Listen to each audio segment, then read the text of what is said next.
Have you ever felt the ground shift beneath you as someone humiliates you in front of everyone? The cop thought I was just another nobody he could push around. Little did he know who I really was, and that was his biggest mistake. Let me tell you how it all started. Let me paint you a picture. It's the end of a long, brain-draining day, and all you want is a moment of peace. That was exactly where Lucas Brown found himself. 35, sharp as a tack, and rocking a suit that screamed, "Professional." Lucas stopped by a gas station in the outskirts of Chicago to grab a bottle of water. Now, Lucas wasn't naive. He'd worked his way up in a federal agency, so he knew a thing or two about systemic bias. But knowing it and living it, two very different things. He strolled into the convenience store, scanning the shelves with the same casualness as someone picking out a snack for a road trip. Yet, from the corner of his eye, he noticed the cashier, a wiry man with thick glasses, shooting him the kind of look that says, "I'm watching you."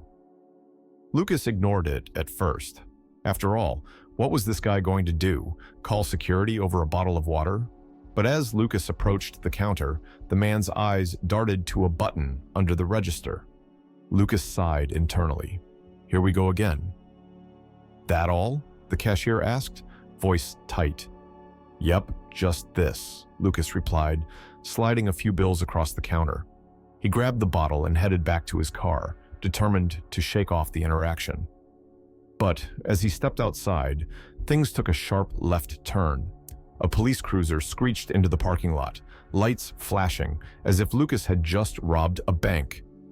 Before he could process what was happening, a young officer jumped out of the car.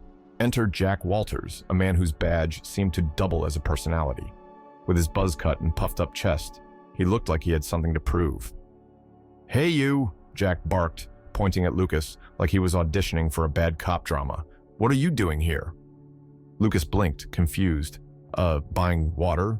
Is that illegal now?" Jack's smirk widened. "Funny guy, huh? This area isn't for people like you." Lucas's expression shifted. He was tired, not stupid. "People like me?" he echoed, his voice calm but edged with steel. "Care to explain?" Jack ignored the question and marched straight to Lucas's car. Without so much as a nod of permission, he yanked open the door and began rifling through the glove compartment. "Hey, you can't just search my car without—" Jack cut him off, holding up a hand like Lucas was an unruly student. "Suspicious movements," he said matter-of-factly, "and we've had reports of thefts around here. You fit the description." "Let me guess," Lucas shot back, folding his arms. "The description is breathing while black, right?" Jack's face hardened, but before he could respond, Lucas reached for his phone to record. That's when things escalated. Jack lunged forward, knocking the phone out of Lucas's hand. It hit the pavement with a crack, loud enough to make Lucas wince. "You've got to be kidding me," Lucas muttered under his breath, his frustration boiling over. The commotion had drawn a small crowd. Passers-by paused, their phones out, filming the scene. Jack didn't seem to care. In fact, he seemed to relish the attention.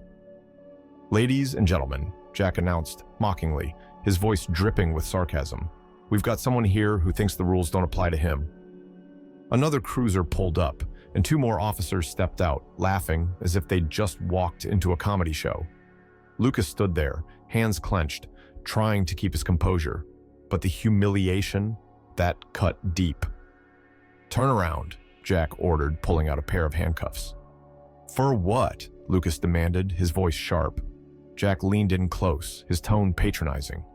"For thinking you could walk into my jurisdiction and act like you own the place." The cuffs clicked shut around Lucas's wrists, and the memory hit him like a freight train. He was 9 years old again, watching his father being hauled away for a crime he didn't commit. That same helpless rage bubbled up, threatening to consume him. But Lucas wasn't a kid anymore. He'd learned how to channel that anger into action. For now, though, he had no choice but to let Jack drag him toward the cruiser, his pride bruised and his patience wearing thin. As the door slammed shut behind him, Lucas stared out the window at the onlookers. Their expressions ranged from shock to quiet solidarity. And Lucas. He made a silent promise to himself. This isn't over. Sitting in the cold, fluorescent-lit room of the station, Lucas could feel the weight of every passing second. The cuffs had been removed, but the sting of humiliation still lingered. Across the desk sat Officer Jack Walters, spinning a pen between his fingers like he had all the time in the world. The smugness radiating off him was almost palpable. "So," Jack started, leaning back in his chair, "let me guess. You're going to tell me this is all some big misunderstanding?" Lucas stayed silent, his jaw tight. His eyes followed Jack's every move as the officer began thumbing through papers he'd pulled from Lucas's wallet. Jack grinned, holding up Lucas's ID like it was evidence in a courtroom drama. "You know, people like you always end up in places like this. It's almost predictable." "People like me?" Lucas finally spoke, his voice steady but sharp. "Care to elaborate?" Jack smirked, pretending to be deep in thought. "Oh, you know, the kind that think they're above the law. Big city attitude, acting like you own the world." He leaned forward, his tone dropping. "But guess what? You don't." Lucas folded his arms, his patience thinning. "Do you even know who I am?" Jack raised an eyebrow, then let out a laugh that echoed through the room. "Oh, I know exactly who you are. A nobody." Lucas inhaled deeply, reminding himself to stay calm. He wasn't about to let this man's words get under his skin, not completely, but it was hard not to feel the frustration boiling over. The door creaked open, interrupting the tense silence.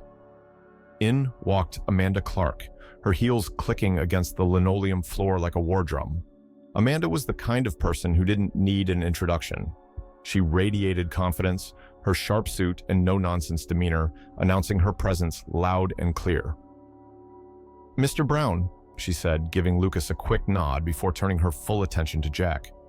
"I assume there's a legitimate reason for my client's detention?" Jack blinked, clearly caught off guard. "And you are?" "Amanda Clark, attorney," she replied, her voice crisp. "And before you try to dodge the question, let me remind you that unlawful detention is a violation of state and federal law. So, I'd suggest you tread carefully." Jack's smirk faltered for the first time that night. He shifted in his seat, glancing at the doorway as if looking for backup. "Listen, Miss Clark, your client was acting suspicious." "Spare me," Amanda cut him off, pulling out a notepad and pen. "Let's skip the part where you try to justify this mess and get straight to the part where you release him. Unless, of course, you'd like this to escalate further." Jack's superior, a balding man with a perpetual scowl, entered the room moments later. He exchanged a few hushed words with Jack before turning to Amanda. His tone was polite, but the undertone of dismissal was hard to miss. "Miss Clark, we're simply following protocol. There's no need to make this into something it's not." Amanda's eyes narrowed. "Oh, it's already something, Chief. And if you're not careful, it's going to be something a lot bigger." As the back and forth continued, Lucas's phone buzzed in his pocket. The officer who'd handed it back had failed to notice that the device was still intact. Lucas glanced at the screen and saw his wife's name. He stepped into the hallway to take the call. "Lucas," her voice came through, steady and resolute. "I heard what happened. Are you okay?" "I've been better," he admitted, running a hand over his face, "but I'm handling it." "Good," she said, "because we don't let them win. You remember what we stand for, right? You've worked too hard to let this slide." Her words hit him like a bolt of energy. She was right. This wasn't just about him. It was about standing up for everyone who'd ever been in his position. Lucas ended the call with a renewed sense of determination. Back in the room, Amanda had managed to secure his release, but Lucas wasn't about to walk away quietly. As they stepped outside, he turned to Amanda. "Let's not just fight this. Let's expose it." By the time Lucas got home, videos from bystanders had already started circulating online. The grainy footage of Jack slapping Lucas's phone out of his hand was sparking outrage. Comments flooded in, demanding accountability and justice. Lucas began reaching out to his network, colleagues, community leaders, even a few journalists he trusted. If Jack Walters thought this was over, he had another thing coming. The next morning, the station was buzzing like a beehive. By now, the video had gone viral. Bystanders had caught every humiliating detail of Jack Walters' behavior. The footage was plastered all over news outlets, sparking debates on TV and lighting up comment sections online. Words like accountability and systemic bias were trending, and for once, it wasn't just talk. The spotlight was squarely on the station, and it was blinding. Jack Walters paced nervously in the break room, his usual bravado replaced by a nervous energy. Every time his phone buzzed, he flinched. The messages ranged from angry texts from his friends to reporters digging for a statement. Jack was realizing, maybe for the first time, that his actions had consequences. In the main office, the chief was no better off. His hands shook slightly as he shuffled papers on his desk, ignoring the steady stream of phone calls. When a receptionist announced that Lucas Brown had arrived, with a full entourage no less, the color drained from his face. Lucas entered the station like a man on a mission. He wasn't alone. Behind him walked Amanda Clark, her heels clicking with purpose, followed by 2 representatives from his federal agency and a cameraman capturing every moment. If anyone thought Lucas was here to let bygones be bygones, they were sorely mistaken. The chief stepped forward, his forced smile barely masking his unease. Mr. Brown, perhaps we can discuss this privately?" Lucas raised an eyebrow, his expression calm but resolute. "Oh, I don't think so. Transparency is key here, don't you agree?" The chief hesitated, but gestured toward his office. The group followed, the camera rolling silently in the background. Once inside, the chief's tone softened, almost pleading. "Mr. Brown, let's be reasonable. There's no need for this to escalate further. I'm sure we can come to an understanding." Lucas leaned back in his chair, his voice steady. "An understanding? Like the one your officer offered me yesterday?" "No, Chief. This isn't about settling. This is about accountability." Amanda stepped in, flipping open a file. "We've documented every violation: unlawful detention, racial profiling, misuse of authority. And let's not forget the viral video that's been dissected by half the country. This isn't going away." The chief wiped his brow, clearly regretting every decision that had led to this moment. "What do you want?" Lucas leaned forward, his gaze unwavering. "First, I want Officer Walters off the streets while this is investigated. Second, I want a public acknowledgement of what happened. And third," his voice sharpened, "I want systemic changes in how you handle cases like mine." The chief opened his mouth to argue, but before he could, Lucas dropped the bombshell. "For those of you wondering," Lucas said, turning to face the room, "my name is Lucas Brown. I'm the Chief Inspector for the Federal Commission on Human Rights, and I can assure you, this department's practices will be thoroughly reviewed." The room fell silent. Jack, who had been hovering by the door, looked like someone had pulled the rug out from under him. His usual arrogance evaporated, replaced by sheer panic. "You can't be serious," Jack muttered, his voice barely above a whisper. Amanda turned to him, her tone ice cold. "Oh, we're serious." The chief finally nodded, defeated. "Officer Walters, you're suspended effective immediately, pending an investigation." Jack tried to protest, but the evidence was stacked against him. The viral video, the witnesses, and now Lucas's official position made it clear that resistance was futile. The next scene was a mix of poetic justice and bitter satisfaction. Jack walked out of the station, his head hanging low, as reporters swarmed him with questions. Inside, the chief issued a public apology, reading from a statement that was as rehearsed as it was hollow.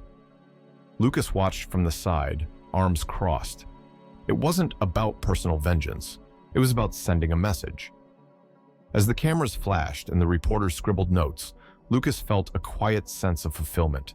The system, for once, had been forced to look in the mirror. As he walked out of the station, Amanda fell into step beside him. "Think they'll learn their lesson?" Lucas gave a small smile. "Let's hope so, but this isn't the end. It's just the beginning." And with that, he walked into the sunlight, knowing the fight for justice was far from over, but confident that this time he'd made a dent in the system. What would you have done if you were in Lucas's shoes? Have you ever faced or heard of similar situations happening to someone you know? Share your thoughts in the comments below. Your experiences and opinions matter. Don't forget to like and engage with this story to help spread awareness. This story was created to shed light on a pressing issue and inspire positive change. Together, we can make the world a better and more just place. Your voice matters. Let it be heard.